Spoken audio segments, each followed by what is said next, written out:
रहीमदाद ने कुछ न कहा, खामोशी से कमरे के अंदर चला गया।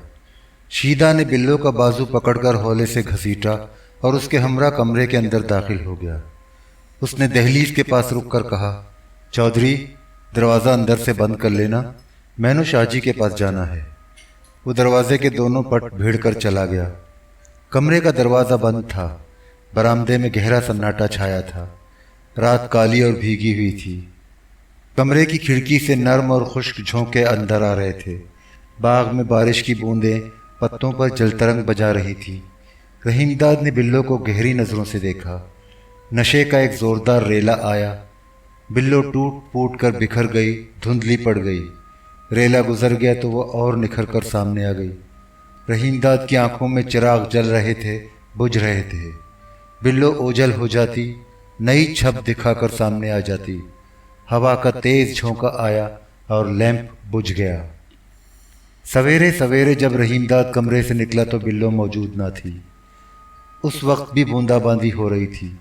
रहीमदाद ने नहा धोकर नाश्ता किया। नाश्ते पर उसके साथ एहसान शाह भी मौजूद था। उसकी आंखें नशे के खुमार से अब तक सुर्ख थीं। नाश्ते पर वो खामोश रहा। रहीमदाद ने नाश्ते से फारिग होकर वापस जाने का इजहार किया। एहसान शाह ने पूछा, चौधरी, अब तू कब आएगा?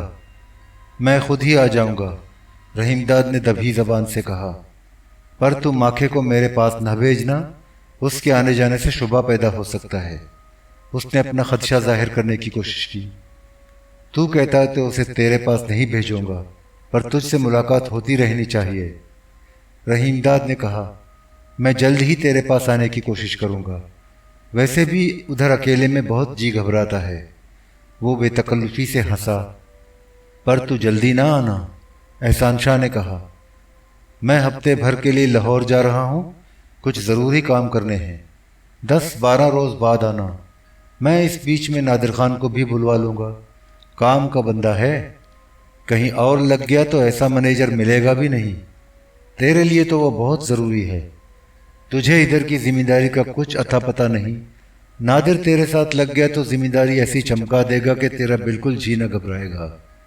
उसने कहा बुलंद किया, हद हो गई जी, जिम्मेदार का अपनी ही जिम्मेदारी में दिल घबराए। रहीमदाद ने उसकी बातें सुनी और सिर्फ मुस्कुरा कर रह गया। कुछ देर बाद वो एहसान शाह से रुखसत हुआ। उसी के ज़ाती तांगे से हवेली स्टेशन पहुंचा। जिस रास्ते से आया था उसी रास्ते कोटला हरकिशन पहुंच गया। पिछली रात की मूसलाधार बारिश ने सड़कें और रास्ते इस कदर ख़राब कर दिए थे कि जब वो मेहमान खाने में दाखिल हुआ तो शाम हो चुकी थी। अहमद उसका बेचैनी से मुंतज़िर था।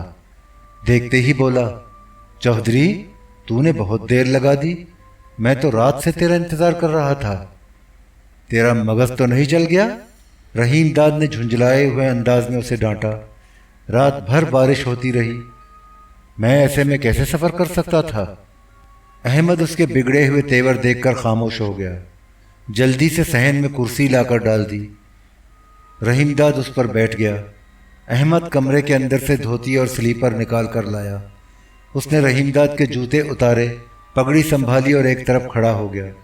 रहीमदाद ने कपड़े उतार कर धोती बांधी और गुसल खाने में चला गया। नहा कर आया, उजला लिबास पहना, मेहमान खाने से निकलकर बाग में चला गया। हवा रुकी हुई थी, फिजा में हब्स था।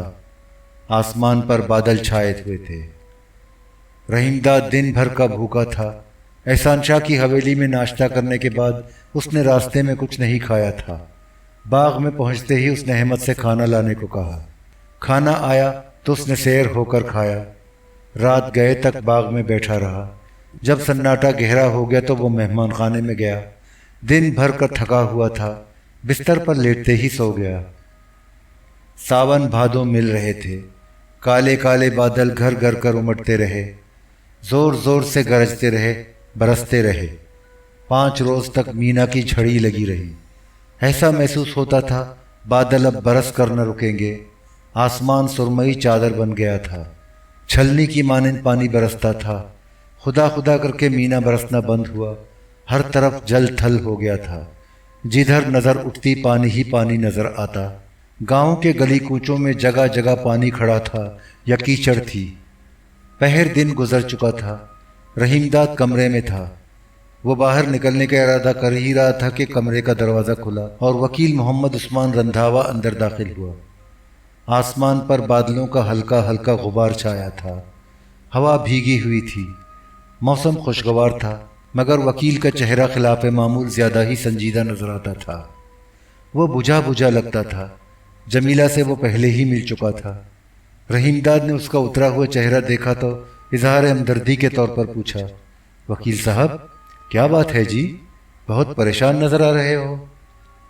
پریشانی کی بات ہی ہے، اندھیر ہے، سراسر اندھیر ہے، وکیل نے شکوہ کیا۔ کیا ہو گیا جی؟ رحیم داد نے حیرت زدہ ہو کر پوچھا۔ ہونا کیا تھا؟ پولیس اللہ وسایہ کے قتل کو دبانے کی ہر طرح کوشش کر رہی ہے۔ اس کے لہجے میں تلخی تھی۔ پچھلی بار تو کہا تھا تھانے دار نے قتل کا پتہ چلا لیا ہے، جلد ہی ملزموں کی گرفتاریاں شروع ہو جائیں گی۔ اب کیا ہو گیا؟ اب کچھ بھی نہیں ہوگا، وکیل نے جھنجھلائے ہوئے لہجے میں بتایا۔ انسپکٹر محمد حیات جنجووا پوری تندہی اور دلچسپی سے تفتیش کر رہا تھا۔ اچانک اس کا تبادلہ کر دیا گیا۔ اس کا تبادلہ کر دیا گیا؟ کیوں؟ کوئی تو وجہ ہوگی۔ یہ تو افسران بالا ہی کو علم ہوگا۔ میں تو یہ جانتا ہوں پچھلے دن اس کا تبادلہ کر کے دوسرا تفتیشی افسر لگا دیا گیا، وکیل محمد عثمان رندھاوا نے بتایا۔ یہاں آنے سے پہلے میں اس سے ملا تھا، کہتا تھا اللہ وسایہ کو اس کی گھر والی کے بھائیوں نے رات کے اندھیرے میں قتل کیا اور سرحد پار نکل گئے۔ ان کے خلاف کوئی کارروائی نہیں ہو سکتی۔ اس کا مطلب یہ ہے کہ پولیس نے اپنی تفتیش ختم کر دی، آگے کوئی کارروائی نہیں ہوگی۔ ایسا ہی لگتا ہے، رندھاوا نے کہا۔ چودھری تجھے تو پتا ہے، ایسی افواہ تو پہلے ہی سننے میں آ رہی تھی، تو نے بھی مجھ سے یہی بات بتائی تھی۔ زمیندارنی کو بھی اس کا پتہ چلا تھا، وہ اسے سن کر خفا بھی ہوئی تھی۔ اس کا لہجہ تلخ ہو گیا۔ میں تو کہتا ہوں ایسی افواہ جان بوجھ کر پھیلائی گئی تاکہ کیس دبانے میں آسانی ہو، اسی لیے انسپکٹر جنجووا کا تبادلہ ہوا۔ مجھے تو اللہ وسایہ کے قتل کے پیچھے گہری سازش نظر آتی ہے۔ آگے کچھ نہیں ہو سکتا؟ رحیم داد نے ٹو لگانے کی کوشش کی۔ زمیندارنی گورنر، وزیر اعلیٰ اور آئی جی پولیس کو درخواستیں بھیجنے کو کہتی تھی۔ درخواستیں تو میں اس کے کہنے پر لگا دوں گا، پر اب کچھ ہوتا نظر نہیں آتا۔ کیس تفتیش کے ابتدائی مرحلے پر خراب کر دیا جائے تو اس کے بعد کچھ نہیں ہوتا۔ میں نے یہی دیکھا ہے۔ اس کا مطلب تو صاف یہ ہوا کہ تفتیش آگے نہیں چلے گی۔ فی الحال تو تفتیش کا کام ختم کر کے کیس دبا دیا گیا، حالانکہ پولیس کے پاس زمیندارنی کے بھائیوں کو ملزم ٹھہرانے کا کوئی ٹھوس ثبوت نہیں۔ تھانے دار نے خانہ پوری کے لیے اپنے لگے بندھے گرگوں کی شہادت کا سہارا لیا ہے، اور یہ پولیس کا پرانا حربہ ہے، کوئی نئی گل نہیں، وکیل نے بجھے ہوئے لہجے میں کہا۔ کچھ دنوں بعد سن لینا پولیس نے کیس داخلے دفتر کر دیا۔ یہ تو جی بہت اندھیر گردی ہے تو وکیل نے موضوع بدلتے ہوئے رحیم داد کو مخاطب کیا۔ چودھری میں تیرے پاس اس لیے آیا تھا کہ اللہ وسایہ کے مرنے کے بعد مختار نامہ تو خود بخود ختم ہو گیا، اب کلیم کے ہر معاملے سے تجھے خود نمٹنا پڑے گا۔ میں نو کی نمٹنا شمٹنا جی، رحیم داد نے اپنے رد عمل کا اظہار کیا۔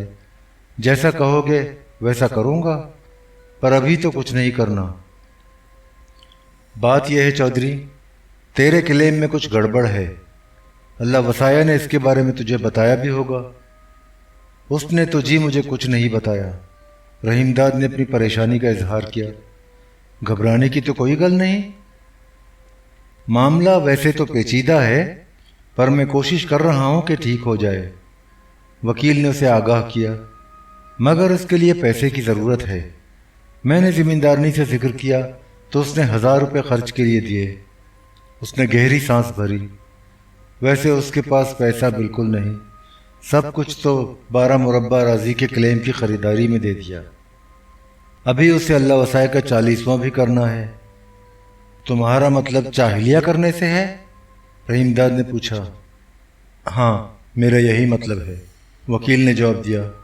زمیندارنی اسے اپنی حیثیت کے مطابق ہی کرے گی، ایسا تو کرنا ہی پڑتا ہے۔ मैं अभी तो 1000 रुपये से काम चलाने की कोशिश करूँगा। उसने रहीमदाद को नज़र भर कर देखा। अगर मामला ज़्यादा उलझ गया तो तगड़ी रकम खिलाए बगैर काम नहीं बनेगा। महीने 2 महीने के अंदर कम अज़ कम 4000 का बंदोबस्त करना होगा।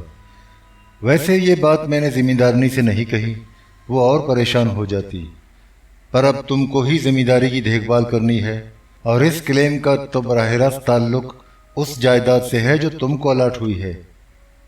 रहीमदाद ने घबराए हुए लहजे में कहा, पर वकील साहब, मैं तो अभी कुछ नहीं कर सकता। ज़मीन का अलाटमेंट हुए दिन ही कितने हुए हैं। खरीफ की फसल तैयार हो तो कुछ रकम हाथ आए। तैनो पता ही है, पहले भी सब कुछ अल्लाह वसाया और उसकी घरवाली ही ने खर्च किया था। जिम्मेदारी की अब तक देखभाल भी वही दोनों कर रहे थे। मैंने तो इस बारे में अभी कुछ सोचा भी नहीं। इसीलिए मैंने तुमको 2 महीने दिए हैं। इस अरसे में रकम का बंदोबस्त करना होगा। जी चाहे तो जिम्मेदारनी से बात कर लो, मैंने पहले से आगाह कर दिया। रहीमदाद गुमसुम बैठा रहा। वकील उठकर खड़ा हो गया।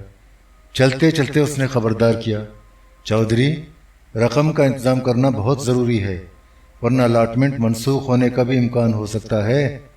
वकील मुड़ा और कमरे से चला गया। वकील मोहम्मद उस्मान रंधावा से गुफ्तगू के बाद रहीमदाद को यह तो इत्मीनान हो गया कि थानेदार जंजवा का तबादला कर दिया गया है और नए थानेदार ने मुलजिमों को मफरूर करार देकर तहकीकात ख़त्म कर दी है। अल्लाह वसाया का कत्ल अब उसके लिए बायस तशवीश न रहा था। एहसान शाह ने इस सिलसिले में जो कुछ कहा था बिल्कुल वैसा ही हुआ। रहीमदाद इसके असर व रसूख से बहुत मुतासिर हुआ, मगर इस तशवीश से निजात हासिल करने के साथ साथ वो एक नई परेशानी में मुब्तला हो गया। ये क्लेम और उसकी बुनियाद पर अलाट होने वाली अराजी और जायदाद का मसला था। वकील की बातों से साफ जाहिर होता था कि क्लेम में कोई गड़बड़ है। हरचंद के वो बहुत मामूली जिम्मेदार रह चुका था, मगर हर जिम्मेदार की तरह ज़मीन और जायदाद उसकी भी बहुत बड़ी कमज़ोरी थी। वो हर कीमत पर कोटला हरकिशन के 10 मुरब्बे और हवेली अपने कब्ज़े में रखना चाहता था, बल्कि जमीला के 12 मुरब्बों पर भी उसकी नज़र थी। अल्लाह वसाया के कत्ल में एहसान शाह का आलेकार बनने की एक बुनियादी वजह यह भी थी। रहीमदाद मेहमान खाने से निकलकर खेतों की तरफ चला गया। उसने फसलों को देखा, मज़ारों से उनके बारे में बातचीत की। वो बहुत देर तक मज़ारों के साथ ही रहा। अब उसका ये मामूल हो गया कि दिन में किसी वक्त खेतों की तरफ चला जाता और मज़ारों के साथ कुछ वक्त गुजारता। वो ज़मींदारी के कामों में ज़ाती तौर पर दिलचस्पी लेने लगा था। शाम को वो बाग में बैठता, वहाँ भी मज़ारों को बुला लेता। उनके साथ मौसम और फसलों के अलावा बीमारी और शादी ब्याह के बारे में भी बातें होती, मगर घूम फिर कर अल्लाह वसाया का जिक्र ज़रूर होता, और एक बार उसका जिक्र छिड़ जाता तो देर तक चलता रहता। रहीमदाद को उनके रवैये से बखूबी अंदाज़ा हो गया कि वो अल्लाह वसाया और जमीला दोनों से बहुत मोहब्बत करते हैं, और इस हद तक करते हैं कि अल्लाह वसाया मरहूम के बारे में गुफ्तगू करते करते उनके चेहरे उदास और गमज़दा हो जाते। वो दिल गिरफ्ता होकर रो पड़ते। कभी कभी रहीमदाद को उनका ये रवैया बड़ा शाक गुजरता। अल्लाह वसाया मर कर भी जिंदा था, और जब तक वो किसी न किसी रूप में जिंदा था, रहीमदाद को जिम्मेदारी के मामलात में अपना सिक्का बिठाने का मौका नहीं मिल रहा था। इस मकसद के लिए उसे एक ऐसे तजर्बाकार और काबिल एतमाद आदमी की ज़रूरत थी जो मज़ारों के जहनों में झिलमिलाता हुआ अल्लाह वसाया की यादों का चिराग बुझाकर रहीमदाद की शख्सियत का चिराग रोशन कर सके। ऐसा आदमी एहसान शाह ने मुहैया करने का वादा किया था, मगर वो अब तक पहुंचा नहीं था। रहीमदाद भी एहसान शाह के पास जा ना सका था, मौका ही न मिला। कई रोज़ से बारिश न हुई थी, हवा भी बंद थी, आसमान पर बादल छाए रहते मगर खुलकर न बरसते। कभी कभार हल्का सा छींटा पड़ता, इसके बाद हब्स और बढ़ जाता। दिन भर सख्त तपिश रहती, जिस्म पसीने से शराबोर हो जाता। सूरज कभी बादलों के पीछे रूपोश हो जाता, कभी निकलकर सामने आ जाता। उसकी चमक दमक बहुत तेज़ होती। धूप में इस कदर तमाज़त और चुभन होती कि बदन पिघलता हुआ महसूस होता। इन्हीं दिनों अल्लाह वसाया का 40वां हुआ। जमीला ने इस सिलसिले में रहीमदाद से कोई मशवरा न किया, सिर्फ इतना किया कि एक शाम जब वो मेहमान खाने से बाग में जाने का इरादा कर रहा था तो अहमद हवेली के दरवाजे से निकलकर आया और उसे मुत्तला किया। चौधरी, जिम्मेदारनी ने कहा है اللہ वसाया का चाहलिया होने वाला है। कब हो रहा है चाहलिया? रहीमदाद ने हैरत से पूछा। कल है जी, अहमद ने बताया। अल्लाह वसाया तो ऐसा नेक और चंगा बंदा था कि उसका चाहलिया तो इकट्ठ कहलाना चाहिए। रहीमदाद ने ठंडी सांस भरी, चेहरे को अफसुर्दा बनाने की कोशिश की। वक्त कितनी जल्दी गुजर जाता है। कल अल्लाह वसाया की मौत को 40 दिन हो जाएंगे। उसका चाहलिया और इकट्ठ होगा। साल भर बाद वड्डा इकट्ठ होगा, दूसरे साल दोरहिया, तीसरे साल तोरहिया और चौथे साल चौरहिया होगा। वक्त धीरे धीरे ऐसे धूप छाँव की तरह गुजर जाता है, कुछ पता नहीं चलता। अहमद कुछ न बोला, खामोशी से रहीमदाद का चेहरा टुकुर टुकुर तकता रहा। रहीमदाद कुछ देर गुम सुम खड़ा रहा, फिर आहिस्ता आहिस्ता कदम उठाता हुआ मेहमान खाने से बाहर चला गया। उसके चेहरे पर अफसुर्दगी के हल्के हल्के साए फैले थे, आंखें बुझी बुझी थीं। जमीला ने 40वें के लिए बड़े एहतमाम से खाना पकवाया। गांव के तमाम ही मज़ारे और कम्मी, मर्द और औरतें हवेली के बाहर और अंदर जमा हुए। पास पड़ोस के गांव और चक्कों से भी लोग आए। मस्जिद के मुल्ला ने फातिहा ख्वानी की। वो नया लिबास पहने हुए था जो जमीला ने अल्लाह वसाया के नाम पर उसे खैरात में दिया था। फातिहा के बाद सब ने खाना खाया और अल्लाह वसाया के लिए दुआए मग़फ़िरत की। रहीमदाद उस रोज़ बहुत मसरूफ़ रहा। रात गए तक हवेली के बाहर साहिबान के नीचे 40वें की फातिहा में शरीक होने वालों के साथ रहा। हवेली के अंदर और बाहर खासी चहल पहल रही, मगर 40वें के बाद हवेली और ज़्यादा उजाड़ और सुनसान नजर आने लगी। रहीमदाद की बेशतर शामें तन्हा गुजरती। जमीला से भी उसकी मुलाकात न हुई। ना उसने बुलाया और ना ही बुलाए बगैर वो उसके पास जा सकता था। शाम को वो बाग में मज़ारों से इधर उधर की बातें करता या अकेला बैठा रहता। ये एक उदास और बेकैफ शाम थी। रहीमदाद बाग में खामोश बैठा था। आसपास कोई न था। दोनों वक्त मिल रहे थे। हर तरफ खामोशी थी। शाम का धुंधलका धीरे धीरे फिजा में घुल रहा था। शाम की इस खामोशी में दफअतन दरख्तों तले कदमों की आहट उभरी।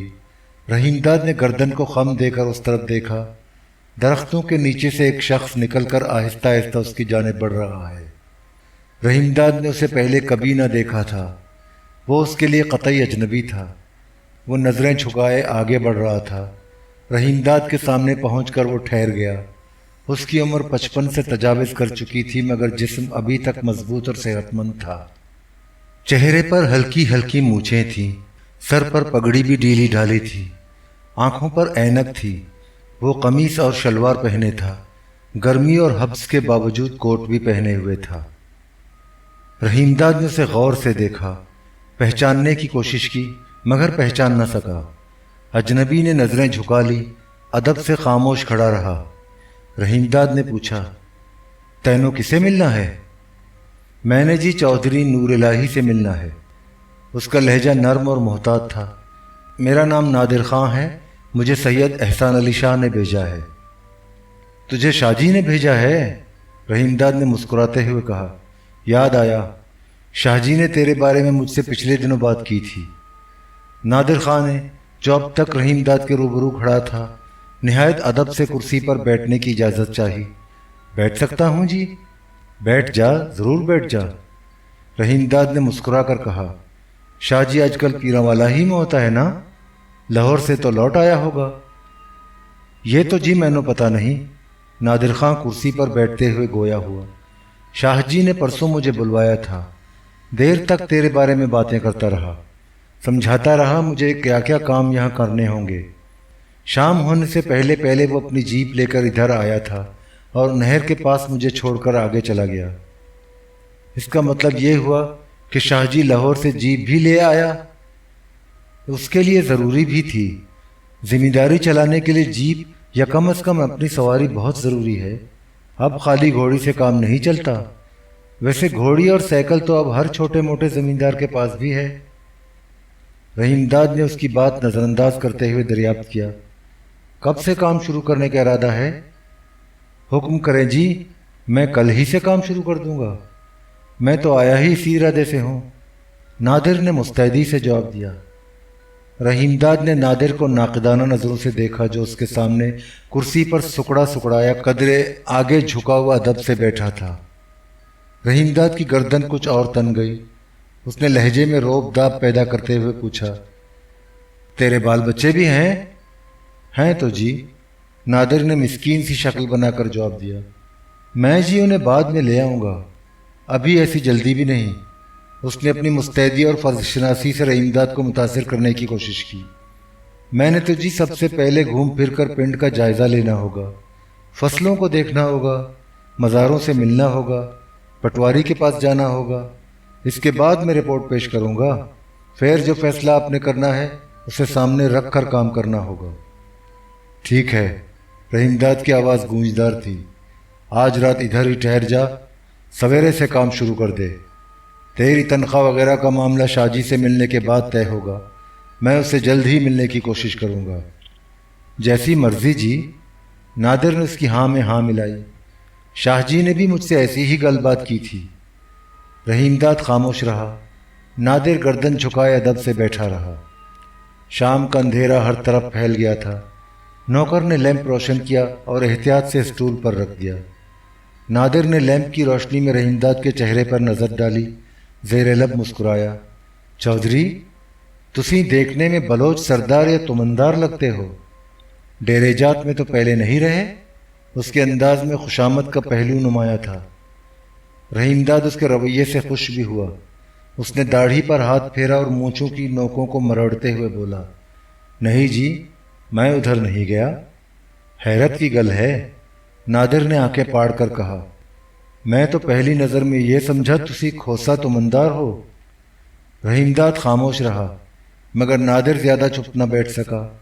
وہ ٹھہر ٹھہر کر اپنی پچھلی ملازمتوں کے بارے میں باتیں کرتا رہا۔ اس نے رحیم داد کو بتایا کہ محکمہ مال کی ملازمت سے سبکدوش ہونے کے کچھ ہی عرصے بعد وہ ڈیرہ غازی خان کے ایک دریشک تمندار کی جاگیر کا کاردار مقرر ہو گیا تھا۔ اس ملازمت کے دوران اس نے کیا کیا کارگزاری دکھائی اور کیسے کیسے کارنامے انجام دیے، انہیں وہ تفصیل سے سناتا رہا۔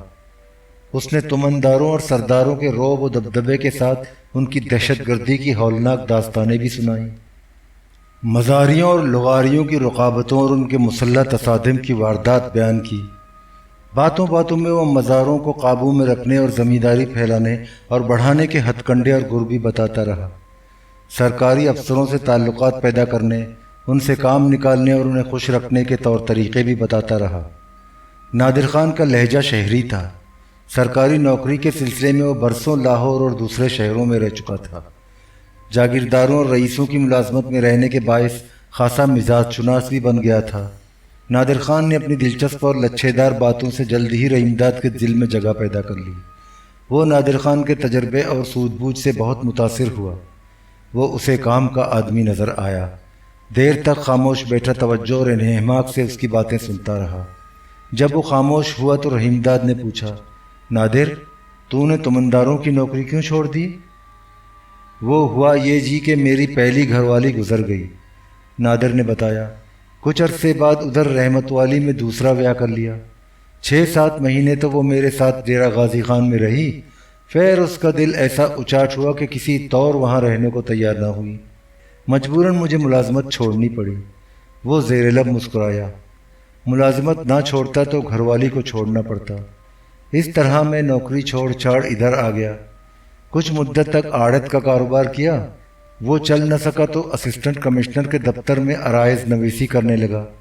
اس کے ساتھ ساتھ کلیم بنوانے اور الاٹمنٹ کروانے کا دھندا بھی کرتا رہا، مگر اس دھندے میں اب پہلی سی بات نہیں رہی۔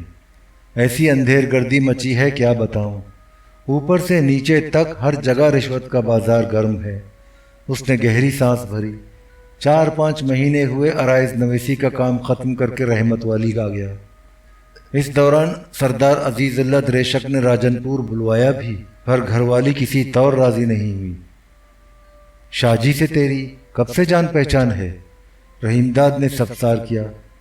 نادر خان نے بتایا، ویسے تو جی کوئی سال بھر سے اوپر ہوا، لاہور میں پہلی بار شاہ جی سے ملا تھا، لیکن جب میں رحمت والی آ گیا تو ان سے اکثر ملتا رہا۔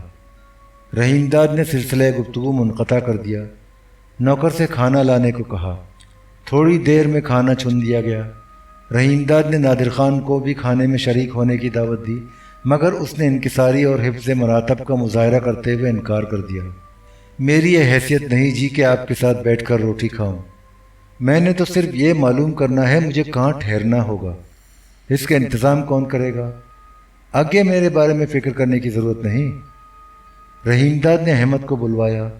वो आया तो रहीमदाद ने नादिर की जानिब इशारा करते हुए कहा, ये मेहमान खाने में ठहरेगा, उसे अपने साथ ले जा, इसके ठहरने और रोटी टुक्कर का बंदोबस्त कर दे।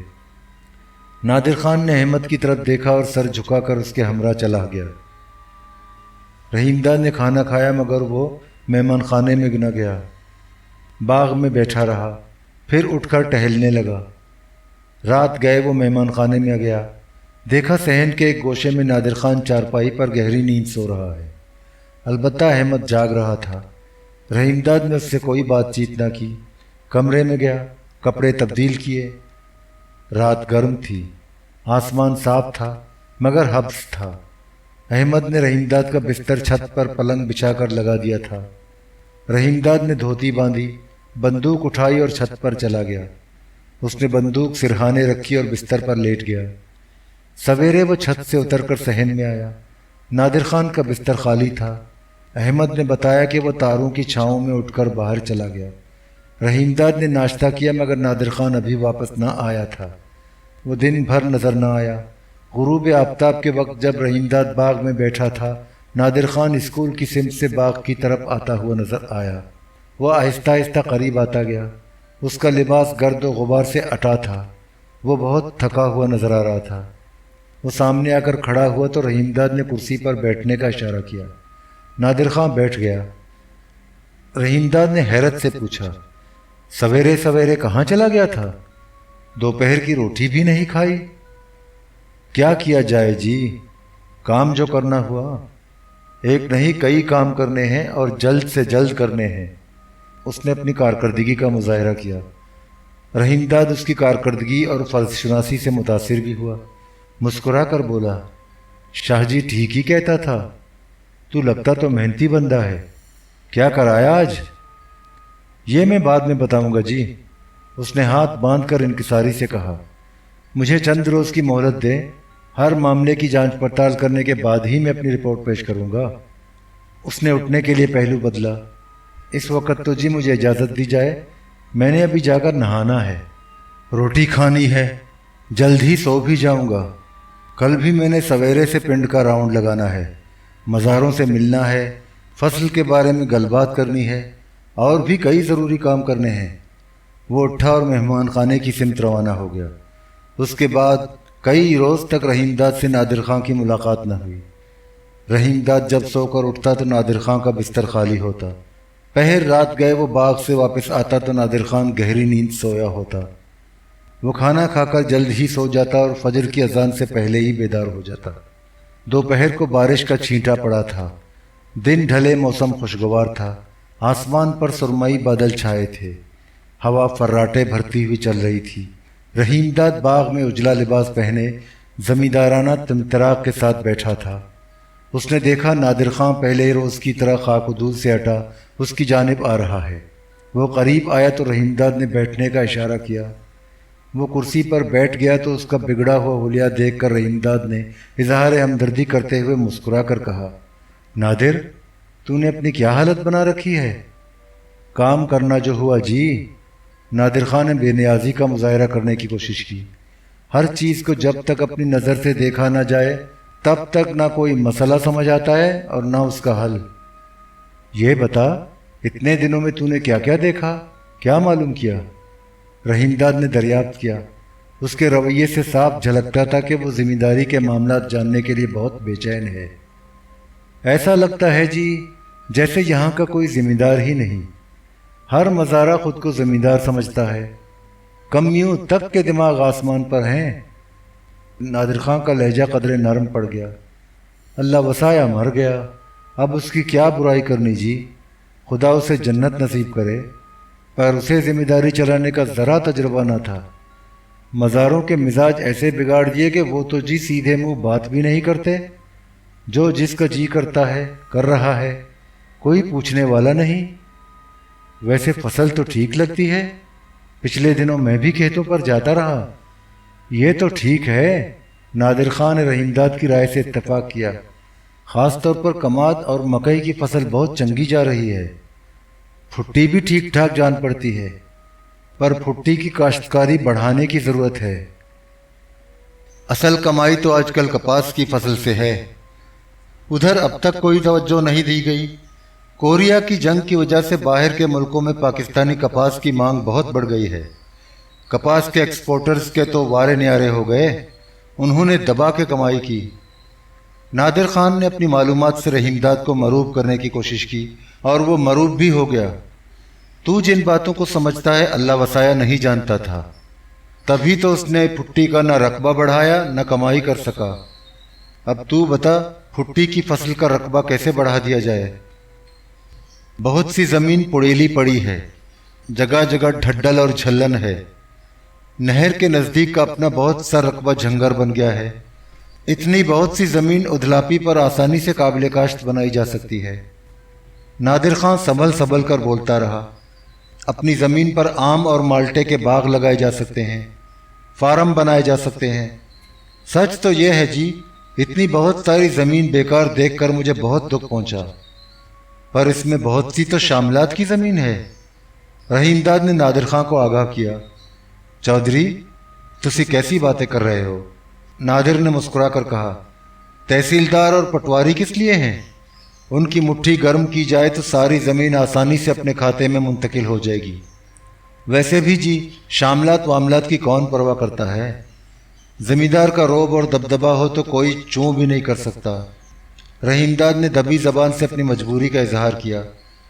पर तहसीलदार और पटवारी शटवारी की मुट्ठी गर्म करने के लिए पैसा कहाँ से आएगा? अब तक सारी जिम्मेदारी की देखभाल तो अल्लाह वसाया करता था। उसने कुछ भी ना छोड़ा। जमीला के पास जो कुछ था वो उसने अल्लाह वसाया की फातिहा और चाहिलिया पर खर्च कर दिया। नादिर ने चंद लम्हे खामोश रहकर कहा, जो कुछ होना था जी वो हो चुका, अब तो आगे की सोचना है। मैंने पता किया है, मज़ारों पर अल्लाह वसाया मरहूम बहुत उदार छोड़ गया है। उसकी फौरी वसूली होनी चाहिए। कुछ तो अभी मिल ही जाएगा, वरना कमाद की फसल से कर्जा वसूल किया जा सकता है। कमाद की फसल ही से कैसे कर्जा वसूल किया जा सकता है? रहीमदाद ने हैरत से दरियाफ्त किया। वो इस तरह जी के कटाई के बाद कमाद को शक्कर मिल पहुंचाने और वजन करवाने की पूरी जिम्मेदारी तो जिम्मेदार ही की होती है ना। वैसे तो तोल ही में खासी गुंजाइश निकल सकती है। वो अय्यारी से मुस्कुराया। मेरा मतलब तुसी समझ गए ना? बिल्कुल समझ गया, आगे बता, रहीमदाद ने दिलचस्पी लेते हुए कहा।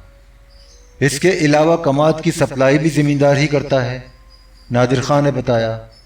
उसमें से कमाद सप्लाई करने का निस्फ किराया भाड़ा मज़ारे के हिस्से से कटता है। आबियाना और चरी की फसल की कीमत मिजरा करके हर मज़ारे को रसीद दे दी जाती है। कानून तो यही है, पर कौन जिम्मेदार इस पर अमल करता है? उसने रहीमदाद की तरफ देखा। उसका लहजा नरम पड़ गया। माफ़ करना जी, शाह जी ठीक ही बताता था। अल्लाह वसाया तो ज़िम्मेदार था ही नहीं, और न उसने कभी ज़िम्मेदार बनने की कोशिश की।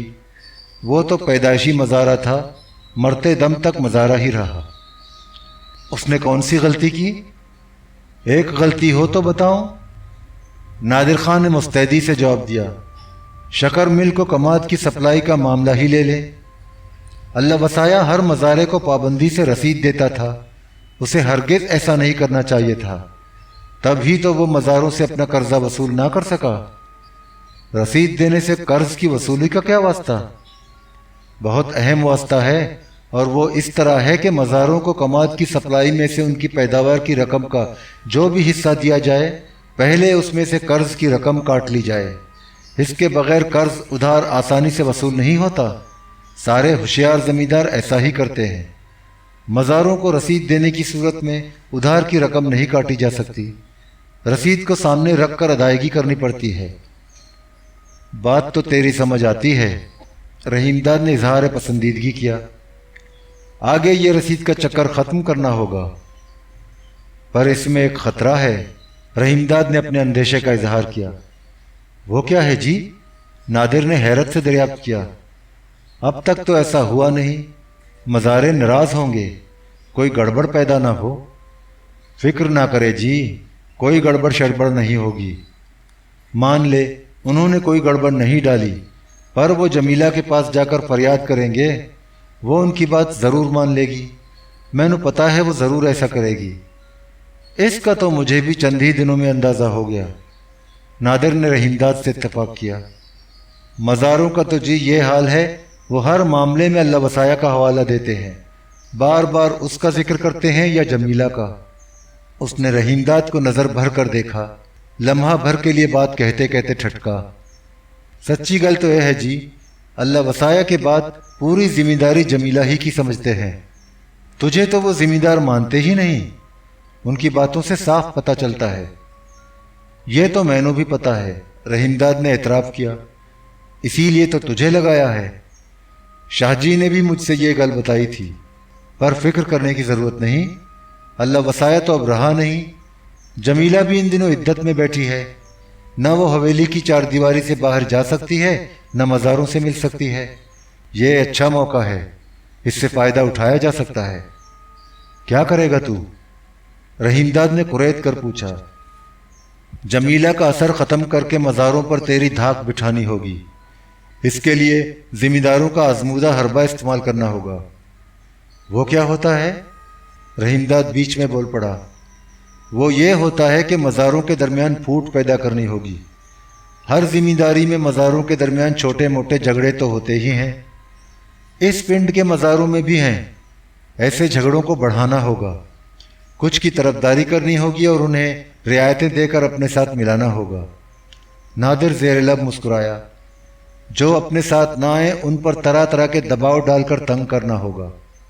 फिर ऐसा वक्त भी आएगा जब सारे ही मज़ारे तेरे बंदे होंगे, जो कहेगा वही करेंगे, तुझे ही पिंड का असली जिम्मेदार मानेंगे। तेरी गल वैसे तो ठीक ही लगती है, मैनू पसंद भी आई, पर इतना ध्यान रखना, जब अल्लाह वसाया जिंदा था तब भी जमीला जिम्मेदारी के मामलों में बराबर हिस्सा लेती थी, बल्कि सच पूछ तो जिम्मेदारी वही चलाती थी। रहीमदाद ने नादिर खान को खबरदार किया। तूने ये भी अंदाज़ा कर लिया होगा कि सारे ही मज़ारे उसकी बहुत इज्जत करते हैं, प्यार से उसे बहन जी कहते हैं। वही ज़रूरत पड़ने पर उन्हें उधार देती है, सारा हिसाब किताब उसी के पास रहता है। मुझे डर है मज़ारों को अपना तरफदार बनाने में जमीला नाराज़ ना हो जाए। तैनू पता है उसके तो जिम्मेदारी में 12 मुरब्बे हैं। मैंने इसका पता है जी। मज़ारों से कर्ज उधार की वसूली में सख्ती की गई या उन्हें तंग किया गया तो जमीला मेरे गले पड़ जाएगी, बहुत नाराज़ होगी। मैं उसे नाराज़ नहीं करना चाहता। मैं चाहता हूँ आगे भी जिम्मेदारी इस तरह चलाई जाए, न जमीला नाराज़ हो और ना ही किसी तरह ऐसा जाहिर हो कि उसकी और मेरी जिम्मेदारी अलग अलग है। रहीमदाद ने जोर देकर कहा, जिम्मेदारी तो पूरी पूरी साथ साथ ही चलानी होगी, तैनू उसे सामने रखकर काम करना होगा। ऐसा ही होगा जी, फिक्र ना करें। नादिर ने उसे इत्मीनान दिलाया। मैंने सब कुछ समझ लिया है, आगे हर मामले में एहतियात से काम लूँगा, जमीला को शिकायत का मौका नहीं दूंगा। रहीमदाद ने कुछ न कहा, वो नज़रें झुकाकर गहरी सोच में डूब गया। नादिर खान ने चंद लम्हे खामोश रहकर दरियाफ्त किया। किस सोच में पड़ गए जी? सोच रहा था तूने जिम्मेदारी बढ़ाने और फैलाने के बारे में कहा है। होना तो ऐसा चाहिए, पर इसके लिए रुपए की ज़रूरत होगी। रहीमदाद ने अपनी माली मुश्किलात का एक बार फिर इजहार किया। खरीफ की फसल की वाढ़ी में तो अभी कई महीने रहते हैं। मज़ारों से कमात की पैदावार में कर्ज की वसूली भी तब ही होगी। अब कैसे काम चलाया जाए? मज़ारों से कुछ न कुछ वसूली तो अभी हो सकती है। नादिर ने तजवीज़ पेश की। रहीमदाद ने उसकी हौसला अफजाई नहीं की। जमीला से पहले मशवरा करना होगा, उससे बात किए बिना इस मामले में कुछ न करना। तू नहीं समझता, ये बहुत ज़रूरी है। एक तजवीज़ इस सिलसिले में समझ आती है। वो क्या है? रहीमदाद ने बेचैन होकर पूछा। उसे दरअसल उस रकम की फिक्र थी जिसके बारे में वकील ने सख्ती से ताकीद की थी। उसके पास लाली की रकम में से दारा को 1000 देकर अब 2000 से कुछ ऊपर रुपए रह गए थे, मगर वकील ज़्यादा रकम मांगता था। रहीमदाद इस सिलसिले में नादिर को भी एतमाद में लेना ना चाहता था। نادر نے گردن آگے بڑھا کر رازداری کے انداز میں کہا، شاہ جی سے بھی قرض ادھار مل سکتا ہے، مجھے یقین ہے وہ ضرور مدد کرے گا۔ وہ تیری بہت تعریف کرتا ہے اور مانتا بھی بہت ہے۔ وہ اتنا بڑا زمیندار ہے، 4-5 ہزار روپے ادھار دینا اس کے لیے معمولی بات ہے۔ امید تو ہے وہ میری مدد کرے گا۔ رحیم داد نے نادر کی تائید کی، پر میں چاہتا ہوں تو پہلے اس سلسلے میں گل بات کر لوں گا جی، مجھے اسے ملنا بھی ہے۔ اور دیکھ، کسی سے ہرگز یہ نہ بتانا تجھے شاہ جی نے ادھر بھیجا ہے، اور نہ ہی کسی کو یہ پتہ چلے تیرا اس کے پاس آنا جانا ہے۔ رحیم داد نے تنبیہ کی، اور نہ کسی کو یہ بتانا میرا اس کے ساتھ میل جول ہے۔ اس کا لہجہ اور مدھم پڑ گیا۔ اس نے چوکنا نظروں سے ادھر ادھر دیکھا۔ کسی کو ادھر بالکل پتہ نہیں میں اس کے پاس آتا جاتا ہوں۔ شاہ جی نے مجھے یہاں آنے سے پہلے ہی اس بارے میں خبردار کر دیا تھا، تبھی تو میں نے کسی سے یہاں ایسی بات نہیں کی، اشارہ تک نہ دیا۔ نادر خان نے رحیم داد کو مطلع کیا، پر تینوں بھی سخت احتیاط کرنی چاہیے۔ وہ تو میں کرتا ہی ہوں۔ مجھے تو مہمان خانے کا نوکر احمد بھی اعتبار کا بندہ نہیں لگتا۔ وہ باتیں بہت کرتا ہے اور پیٹ کا بھی ہلکا ہے، اس پر بالکل بھروسہ نہیں کیا جا سکتا۔ اسے ہٹا کر اپنے بھروسے کا بندہ رکھنا ہوگا۔ ویسے بھی جی، نوکر تو اعتبار ہی کا ہونا چاہیے، جیسے شاہ جی کے پاس شیدہ ہے۔ مجھے تیرے لیے بھی ایسا بندہ تلاش کرنا ہوگا جس پر پورا بھروسہ ہو اور جس سے ہر طرح کا کام لیا جا سکے۔ مجھے بھی احمد ایسا بندہ نہیں لگتا جس پر بھروسہ کیا جا سکے، اسی لیے میں نے کبھی اس سے کوئی ایسی گل بات نہیں کی۔ شاہ جی کے پاس بھی جاتا ہوں تو اسے اشارہ تک نہیں دیتا۔ اسے پتہ لگ جائے تو جھٹ جا کر جمیلہ سے بتا دے گا۔ وہ ایسا ہی بندہ ہے۔ تب تو اسے جلد سے جلد ہٹانا چاہیے، فکر کرنے کی ضرورت نہیں۔ میں جلد ہی ایسا اعتبار کا بندہ تلاش کر لوں گا۔ یہاں نہ ملا تو اپنے پنڈ سے لیتا آؤں گا۔ ٹھیک ہے، اب نہا کر کپڑے بدل لے۔ رحیم داد نے نادر خان کا میلا کچیلا لباس غور سے دیکھا۔ تیرے کپڑے لتے بہت گندے ہو گئے ہیں۔ کپڑے لتے تو جی میں اپنے ساتھ لایا نہیں، اپنے پاس تو یہی کپڑے ہیں، 2 بار انہیں دھو بھی چکا ہوں، نادر نے بتایا۔ بات یہ ہے جی، میں یہاں ٹھہرنے کے ارادے سے تو آیا نہیں تھا، ورنہ کپڑے لتے لے کر تیاری سے آتا۔ برا نہ منائے تو جی میں آج ہی اپنے پنڈ چلا جاؤں، کل شام نہیں تو پرسوں ضرور واپس آ جاؤں گا۔ اس وقت کیسے جائے گا؟ رحیم داد نے گردن گھما پھرا کر بڑھتے ہوئے اندھیرے کو دیکھا۔ پہلے ہی بہت تھکا ہوا ہے، کس طرح جا سکے گا؟ فکر نہ کرے جی، نادر نے مسکرا کر بتایا۔ سورج ڈوبے زیادہ دیر نہیں ہوئی، میں آرام سے چلا جاؤں گا۔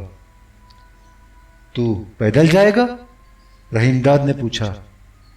حویلی میں نوکروں کے لیے 2 سائیکلیں ہیں، ایک مل جائے تو اس پر چلا جاؤں گا، جلد ہی اپنے پنڈ پہنچ جاؤں گا، ورنہ رات بہت دیر سے پہنچوں گا۔ رحیم داد نے ایک نوکر کو بلایا اور اس سے سائیکل منگوائی۔ وہ سائیکل لینے چلا گیا۔ رحیم داد نے کہا، نادر تو جلد ہی آ جانا، ویسے میرا ارادہ بھی شاہ جی کی طرف کل جانے کا ہے۔ تینوں پتہ ہے وہ اپنے پنڈ میں ہے؟ ہاں جی، وہ پیرا والا ہی میں ہے، نادر نے جواب دیا۔ جہاں تک میرا خیال ہے اس کا فی الحال پنڈ سے باہر جانے کا کوئی پروگرام بھی نہیں۔ نوکر سائیکل لے کر آ گیا۔ رحیم داد کی ہدایت پر اس نے سائیکل نادر خان کے حوالے کر دی۔ سائیکل سنبھال کر وہ کھڑا ہو گیا، آہستہ سے بولا، مہمان خانے میں جا کر روٹی کھا لوں، اس کے بعد رحمت والی چلا جاؤں گا، اب واپسی ہی پر حاضر ہو سکوں گا۔ نادر خان چلا گیا۔ رحیم داد نے باغ ہی میں کھانا کھایا اور دیر تک بیٹھا ان باتوں پر غور کرتا رہا جو نادر خان نے پچھلے چند روز کی بھاگ دوڑ کے بعد رپورٹ کی صورت میں اس کے سامنے پیش کی تھی۔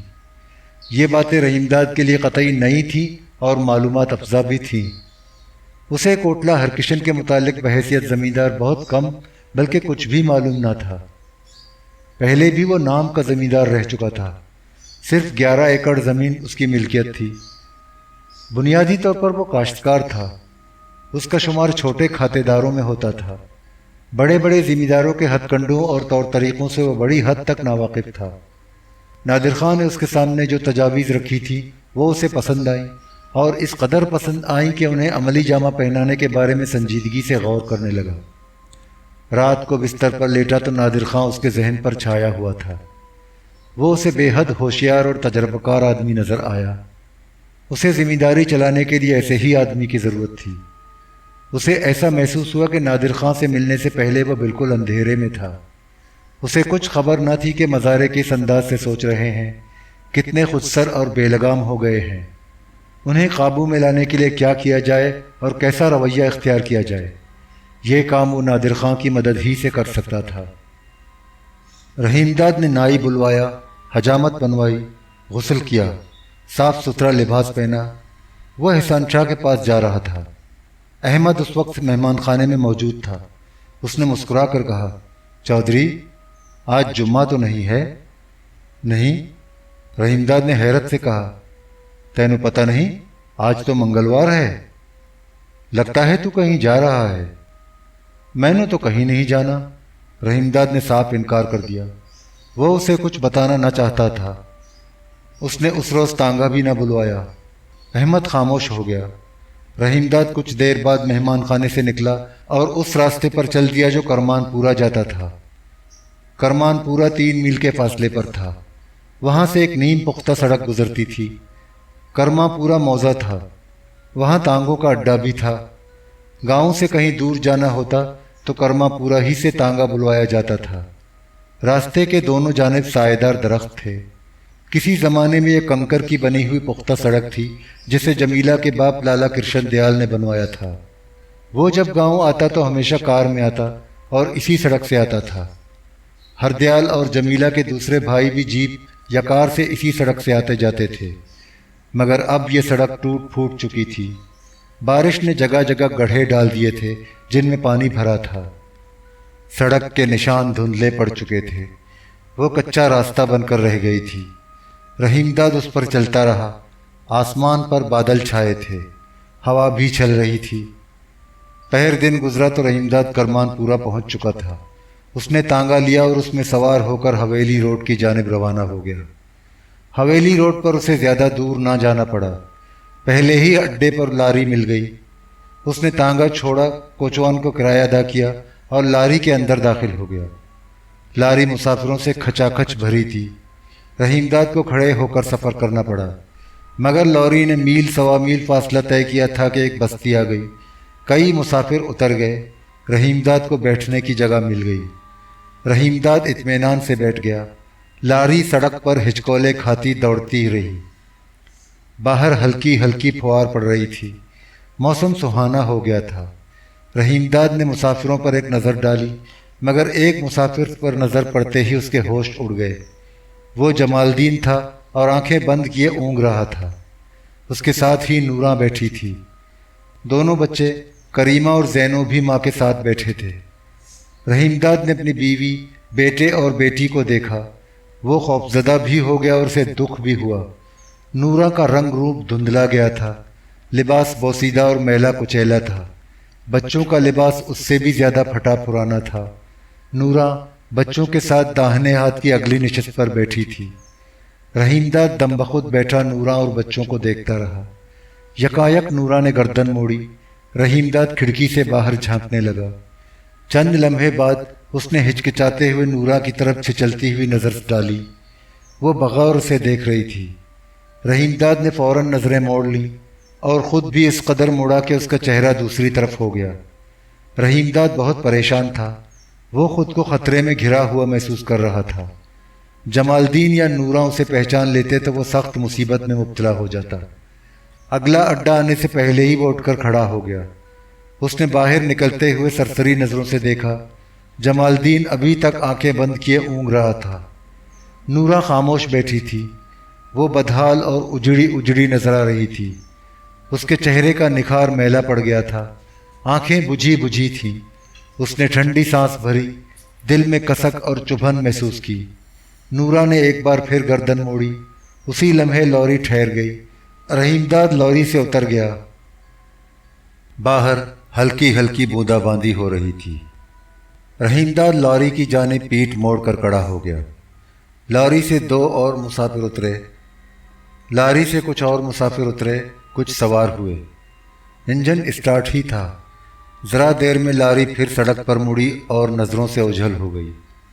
رحیم داد کے سینے میں دھواں سا اٹھا۔ آنکھیں نمناک ہو گئیں۔ اس نے احسان شاہ کے پاس جانے کا ارادہ ترک کر دیا۔ وہ اس وقت بہت غمزدہ اور دل گرفتہ تھا۔ کچھ دیر بعد مخالف سمت سے لاری آ گئی، وہ اس میں داخل ہو گیا۔ رحیم داد کوٹلہ ہرکشن واپس پہنچا۔ مہمان خانے میں گیا۔ آسمان پر بادل چھائے تھے، بودا باندی جاری تھی۔ رحیم داد کے کپڑے بارش سے بھیگ گئے تھے۔ اس نے گیلے کپڑے اتار کر دھوتی باندھی، غسل خانے میں جا کر نہایا، اجلا لباس پہنا۔ دوپہر کا کھانا تاخیر سے کھایا۔ سپہر کا وقت تھا۔ وہ بستر پر لیٹ کر سفر کی تکان دور کرنے لگا۔ نورا، کریمہ اور زینو ابھی تک اس کے ذہن پر چھائے ہوئے تھے۔ کریمہ اس کا پہلوٹی کا بیٹا تھا، زینو لاڈلی بیٹی تھی۔ ایک زمانہ وہ بھی تھا جب کریمہ یا زینو میں سے کوئی بیمار پڑتا یا کسی تکلیف میں مبتلا ہوتا تو وہ تڑپ اٹھتا، بے قرار ہو جاتا۔ آج اس نے دونوں کو طویل مدت کے بعد دیکھا تھا۔ ان کے چہروں پر برستی ہوئی محرومی دیکھی تھی، ان کے لاغر اور گندے جسم دیکھے تھے، ان کا پھٹا پرانا لباس دیکھا تھا، مگر وہ ان کے سر پر شفقت سے ہاتھ بھی نہ پھیر سکا۔ ان کے رخسار چومنے اور انہیں سینے سے لگانے کے بجائے انہیں دیکھ کر ڈر گیا تھا، سہم گیا تھا۔ ایسا محسوس ہوا گویا بھیانک خواب دیکھ رہا ہے۔ حالات نے اسے کیا سے کیا بنا دیا تھا۔ نورا، جس کی محبت سے سرشار ہو کر اس نے اپنے حقیقی چچا کو دشمن بنا لیا تھا، اس کی بیٹی کا رشتہ ٹھکرا کر نورا کو بیاہ کر اپنے گھر لے آیا تھا، اور اکلوتی بہن بیگمہ سے اس طرح جدا ہوا تھا کہ اس کے گھر کے دروازے ہمیشہ ہمیشہ کے لیے اس پر بند ہو گئے تھے۔ اور جب وہ چھپ کر اس کے گاؤں ڈھولا امیر خان پہنچا اور اس سے ملا تو چوری چھپے کی یہ ملاقات بیگمہ اور اس کے شوہر مولدات کی ہلاکت کا سبب بن گئی۔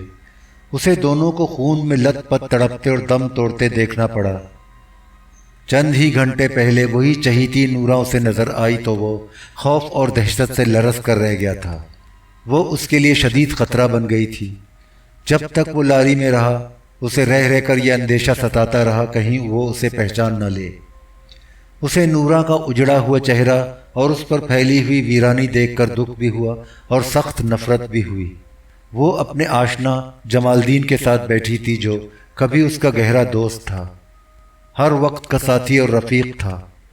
نورا کی بے وفائی یاد کر کے وہ غصے سے تلملا اٹھا۔ اس نے بے چین ہو کر کروٹ بدلی اور ہانپنے کے انداز میں گہری گہری سانسیں بھرنے لگا۔ وہ اسی بے چینی کے عالم لیٹا تھا کہ تارا کمرے میں داخل ہوئی۔ اس کے ہونٹوں پر ہمیشہ کی طرح اس وقت بھی ہلکی ہلکی شوخ مسکراہٹ تھی۔ رحیم داد نے بستر پر لیٹے لیٹے بے نیازی سے پوچھا، حمدہ کدھر ہے؟ میں نو پتہ نہیں جی، وہ کدھر ہے؟ اس نے نفرت سے منہ بگاڑا۔ شدوں کے چکر میں گیا ہوگا۔ تو کیسے آئی؟ رحیم داد نے دریافت کیا۔ ذمہ دارنی نے تجھے بلایا ہے، وہ حویلی میں تیرا انتظار کر رہی ہے۔ رحیم داد اٹھ کر بیٹھ گیا، پلنگ سے نیچے اترا، سر پر پگ رکھی، پیروں میں جوتے پہنے اور تارا کے ہمراہ بودا باندی سے بچتا بچاتا حویلی کے اندر چلا گیا۔ جمیلہ اس وقت گول کمرے میں پرانی وضع کے چوڑے چکلے صوفے پر بیٹھی تھی۔ اسی کمرے میں کبھی جمیلہ کا بڑا بھائی لالا ہردیال کچہری لگاتا تھا، ذمہ داری کے معاملات طے کرتا تھا، سرکاری افسروں، بڑے ذمہ داروں اور جاگیرداروں سے ملاقات کرتا تھا۔ کمرے میں دبیس قالین کا فرش تھا جس کے نقش و نگار قدرے دھندلے پڑ گئے تھے۔ دروازوں پر پڑے ہوئے پردوں کے رنگ بھی اڑ گئے تھے۔ کمرے کا فرنیچر پرانا تھا مگر قیمتی تھا۔ کمرے کی آرائش سے جاگیردارانہ آن بان ابھی تک جھلکتی تھی۔ جمیلہ اس وقت سفید ململ کا کرتا اور لٹھے کی شلوار پہنے ہوئے تھی، دوپٹہ بھی سفید ہی تھا، اس کے اوپر سیاہ چادر اوڑھے ہوئے تھی۔ اس نے چادر سے سر اور چہرے کو بکل مار کر بڑی حد تک چھپا رکھا تھا۔ اس کی گوری گوری کلائیاں بالکل خالی تھیں۔ چہرہ جو کبھی تازہ پھولوں کی مانند خوبصورت اور دلکش نظر آتا تھا اب پچھلی رات کا زرد اور مٹیالہ چاند بن گیا تھا۔ رحیم داد کمرے میں داخل ہوا۔ جمیلہ نے ہاتھ کے اشارے سے قریبی صوفے پر بیٹھنے کا اشارہ کیا اور اپنا چہرہ دیوار کی جانب موڑ لیا۔ تارا اس کے قدموں کے قریب قالین پر بیٹھ گئی۔ اب اس کا چہرہ نظر نہ آتا تھا۔ کمرے میں گہری خاموشی چھائی تھی۔ چند لمحے بعد جمیلہ کی آواز ابھری۔ اس نے رحیم داد سے دریافت کیا، چودھری، میں نے سنا ہے تو نے ذمہ داری کی دیکھ بھال کے لیے مینیجر رکھ لیا ہے؟ اپنی بات کہتے کہتے وہ ٹھٹکی۔ کیا یہ سچ ہے؟ ہاں جی۔ رحیم داد کے لہجے سے صاف جھلکتا تھا کہ وہ اس سوال کے لیے پہلے سے ذہنی طور پر تیار ہے۔ اس نے بلا جھجک جواب دیا، تو نے ٹھیک ہی سنا۔ جمیلہ چند لمحے تک گم سم بیٹھی رہی۔ اس نے گہری سانس بھری، شکوہ کرنے کے انداز میں بولی، تو نے اتنا بڑا فیصلہ کر لیا اور مجھ سے پوچھا بھی نہیں؟ کیسے پوچھتا؟ تجھ سے ملنا ہی کب ہوا؟ رحیم داد نے بات بنائی۔ خیر یہ بھی تو ہے، تو اللہ وسایا کے سیاپے میں اتنی کھوئی ہوئی ہے کہ ایسے میں تجھ سے کیا گل بات کی جائے؟ جمیلہ نے بجھے ہوئے لہجے میں کہا، پر تو نے یہ تو سوچا ہوتا، ہمارے پاس کل 22 مربع زمین ہے۔ میرے پتا کے 2200 مربع سے اوپر اراضی تھی، تب اس کے پاس مینیجر ہوتا تھا۔ اس نے ٹھنڈی سانس بھری۔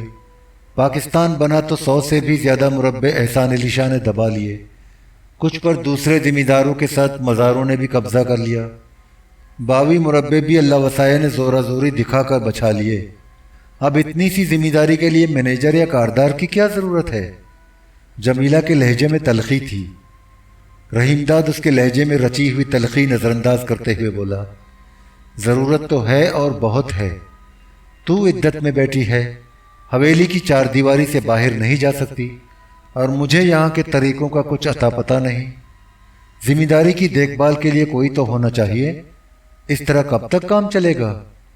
جیسے پہلے چل رہا تھا۔ جمیلہ اپنی بات پر اڑی رہی۔